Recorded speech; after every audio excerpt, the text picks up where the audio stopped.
Hello everyone, this is Ravi. Welcome to my channel Ravi's world. ఈరోజు నేను Sankranti winner నారీ Nari Naduma Murari movie block buster ఈవెంట్కి వెళ్ళాను. So ఈ సంక్రాంతికి వచ్చిన మూవీలలో ది బెస్ట్ మూవీ ఏంటంటే అది నారీ నారీ నడమ మురారియే.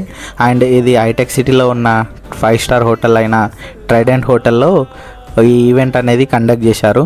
సో ఇంకా నేను ఈ ఈవెంట్కి వెళ్ళాను. ఈ సంక్రాంతికి ఓవరాల్గా 5 మూవీస్ అయితే రిలీజ్ అయ్యాయి. దాంట్లో number 1 Nari Nari Naduma Murari, and next Naveen పొల్లిశెట్టిది Anaganaga Oka Raju, and next Mana Shankara Varaprasad and Bhartha Mahashayulu, next Raja Saab. So ఈ మూవీ ఎలాంటి ఎక్స్పెక్టేషన్స్ లేకుండా వచ్చింది, బట్ మౌత్ టాక్ వల్ల చాలా చాలా చాలా బాగుందని నేను కూడా వెళ్ళి చూశాను. సో నాకు కూడా ఈ సంక్రాంతికి రిలీజ్ అయిన అన్ని మూవీస్లలో ది బెస్ట్ మూవీ ఏంటంటే నారీ నారీ నడమ మురారి.